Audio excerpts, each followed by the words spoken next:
right, any questions here?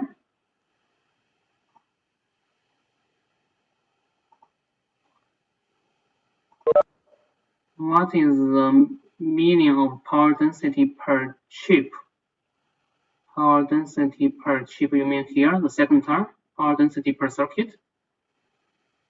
So that is the power density per chip. You are talking about the last one? Okay, the last one. So the power density per chip, as we discussed, is in the unit of watt per centimeter square. So if your chip is 1 centimeter by 1 centimeter, and if your power is like 1 watt, so that is your power density is 1 watt per centimeter square. So this is the power burned by the chip with certain area. Okay. So next,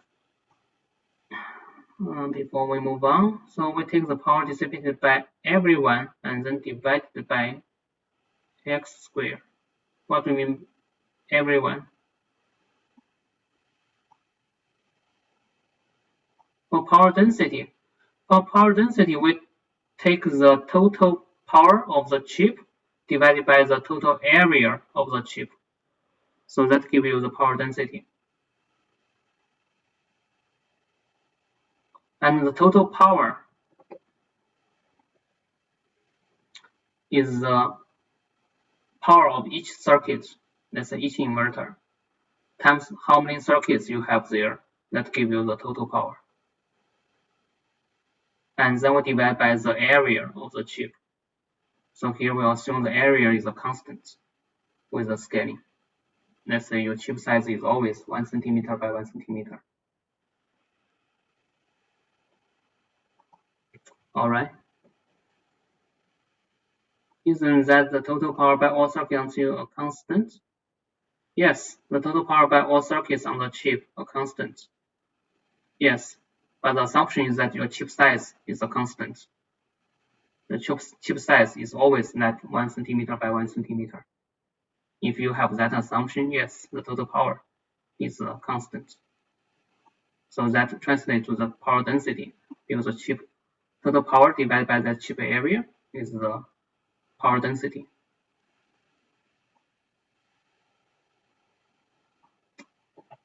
All right, so then let's look at the generalized scaling. So this is a little bit, let's say, modification from the constant field scaling predicted by the original Dennard scaling rule. So here we still assume that the device dimensions scale by the factor of x. But for other parameters like the doping concentration, especially the voltage, we assume there is coefficient in front of the x. So there is alpha in front of the x. So if alpha equals to 1, then it becomes the constant field, as we discussed before. But if alpha equals to x, so it becomes so-called constant voltage scaling.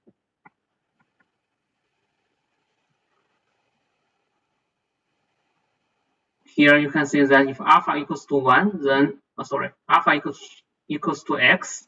So this is, let's say alpha divided by alpha becomes 1. That means voltage does not scale. Okay, so this is a special case. And let's generalize this. Then we can use alpha to represent the arbitrary number. So if we do this assumption, then you can derive the similar conclusions in the last row here for the circuit parameters. And we will skip the derivation. So if you want to do that, you can use the same approach as we showed here. You can plug in those parameters, but carry that alpha. If you carry that alpha, you will get the conclusions shown in this table. We will skip that. So then the conclusion is that the circuit delay now will become 1 over alpha x. Previously it's 1 over x. But as you know, if alpha equals to 1, then it returns to 1 over x.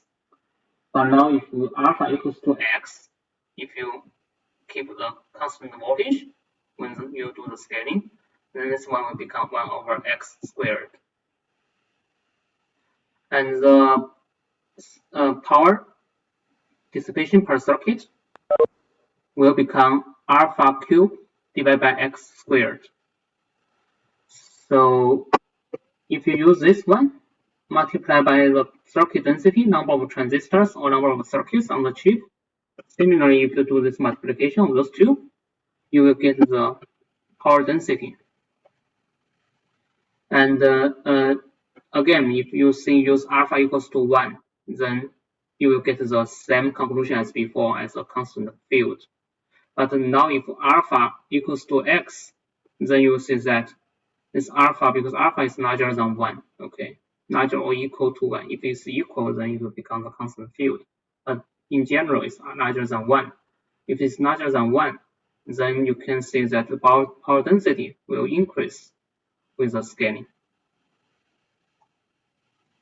What is the power delay product? Okay, this is simply the first two you multiply, you get a product.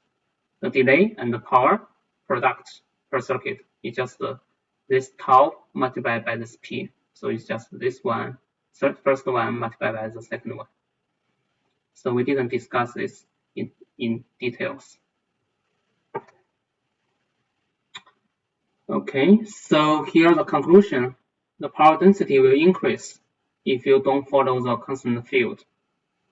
If you use constant voltage, for example, then the power density will increase. So what does this power density mean for the chip? Actually, we have talked about that at the very beginning of the semester. So the power density is a measure of the, let's say, the power generation of the certain area that will translate to the heat. So your temperature of your chip will be the final, let's say, result out of this power density. If your power density increase, that means your chip will become hot. So then this is not good. And if you follow this constant voltage scaling, your chip will become hotter and hotter. So this is the indication of the scaling. Any questions about this generalized scaling?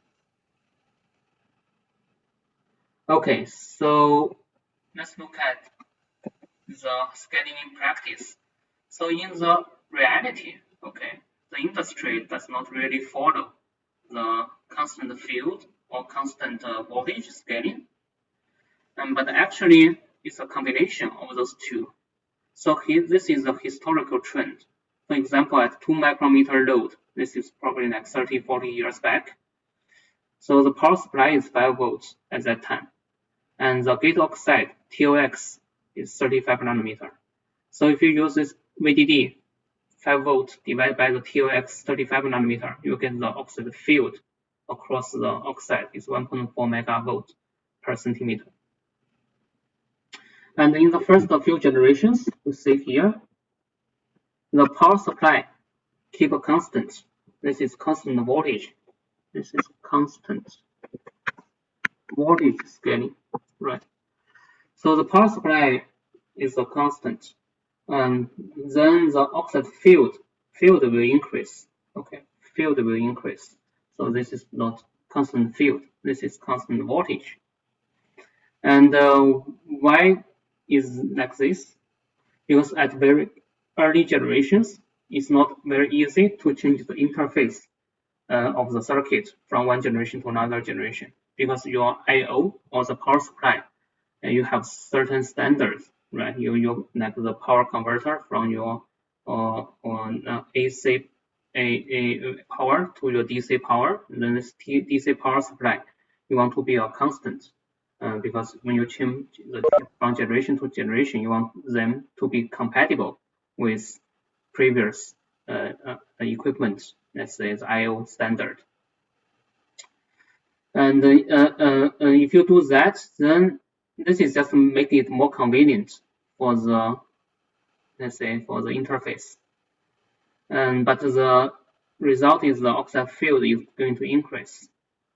Then after this 0.8 micrometer load, then with further scaling, we have to reduce the power supply voltage from 3.3 volt all the way down to like 1 volt or below.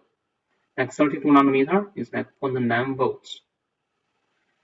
And then if you look at recent generations in the past like 15 years, the when you scale, the power supply decrease and oxide thickness decrease. As a result, the oxide field is almost a constant, around 10 megavolt per centimeter. So this is like this constant field.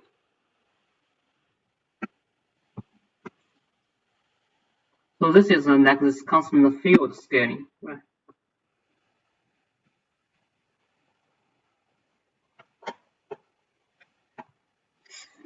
And this 10 megavolt per centimeter seems like a limit for the oxide, because with larger than this 10 megavolt per centimeter, the oxide will break down. So we have to limit the oxide field to this 10 megavolt per centimeter. If the oxide break down, the gate and channel will become short circuit. So then this is not good. As you can see that the scaling in practice is a combination of those two scaling. And we are going to talk about something that does not scale. Okay, so not every parameter can scale as nicely as we assumed. And this will go back to one of your questions earlier. Ask why this threshold voltage we assumed will decrease. But actually the threshold voltage cannot decrease. Okay. Question: why industry does constant voltage first? Because as I said, people are lazy at first. They want to make the interface compatible with multiple generations. So they want to do the constant voltage because your interface to the power converter will be easier. And then they realize this not possible anymore. So we have to change the interface every generation. Then we have to do it. So I will talk about the power density later, and the chip will become hotter. Yes or no? Yeah, I will talk about that in a minute. But before that, let's look at something that does not scale. So firstly, the TOX, the gate oxide, cannot scale further. Historically, it scales, okay. But when we reach like the 65 nanometer, we become like 1 nanometer, as you see in the previous slide. So this is like 1 nanometer at 45 nanometer already, not TOX. This is TOX. So then we cannot scale furthermore because this is already very thin. We know the atom size is like 0.3 nanometer or 0.4 nanometer. So if you have 1 nanometer, that means you only have 2 or 3 atoms between your gate and channel. Then this is too thin, and then the quantum tunneling will happen. And that means a lot of current will flow from the gate to the channel. It's like a short circuit. So this is not allowed. TOX cannot further reduce. Okay. And the doping density cannot further increase anymore. And this is because increase the doping density, it will degrade the mobility. You don't want to degrade the mobility because current is proportional to the mobility. And when you increase doping, you increase the number of scattering centers. Well, as we discussed, the dopants will become a scattering center for the electron hole. So if you increase doping, then you have more scattering, then your mobility will decrease. And also increased doping will increase the threshold voltage, as you see in your homework. So this is undesired. Okay. And then the threshold voltage actually cannot scale because we discussed that before. If you recall the subthreshold current we talked about before, this subthreshold current, log of the drain current versus VGS. we have the subthreshold slope, and then we have to maintain on and off. So we have to maintain the threshold voltage larger than, let's say, 0.3 or 0.4 volts. If your threshold voltage is like 0.4 volts, your your power supply cannot reduce further. Your power supply has to be larger than threshold voltage. You have to turn on the transistor. So your power supply today, in the most advanced technology node, like 7 nanometer, 5 nanometer, power supply is like 0.7 volt, 0.6 volts, because it has to be larger than the threshold voltage. So we cannot scale those anymore. Okay, this is already like a limit. So that's why the Moore's law is coming to an end. And we have to think about other ways to extend that. I will talk about some of the industry trend at the very last lecture of the semester about the future of the, let's say, the semiconductor or the integrated circuit industry. I will talk about that in the last lecture. Okay, so this is something not scale. And as a result, scaling in practice is a combination of the constant voltage and constant field scaling. So the field or the power density has gone up. If you use the constant voltage scaling, then power density will go up. And this is not good, because we have seen this kind of trend historically. And this is what we showed at the very beginning of the semester, and you have homework on this. So this is the power density exactly in this watt per centimeter square, this unit, for different processors historically, and it increases and then saturates. And this increases because at the very beginning we use this constant voltage scaling, and the conclusion we have before, if you use constant voltage scaling, power density will increase. So that's why you see increase. And in the recent years, we see the constant field scaling. So that's why the power density remains the same.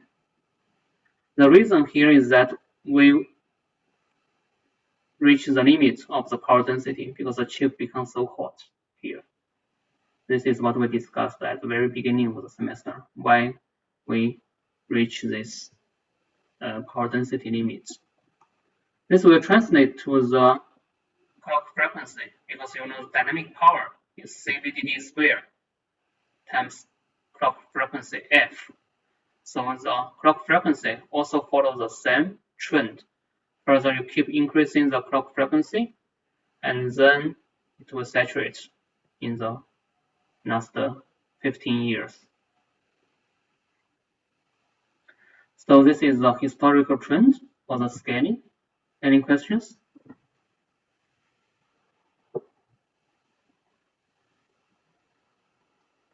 If no, then we are going to stop the lecture today here, and then we will talk about the homework.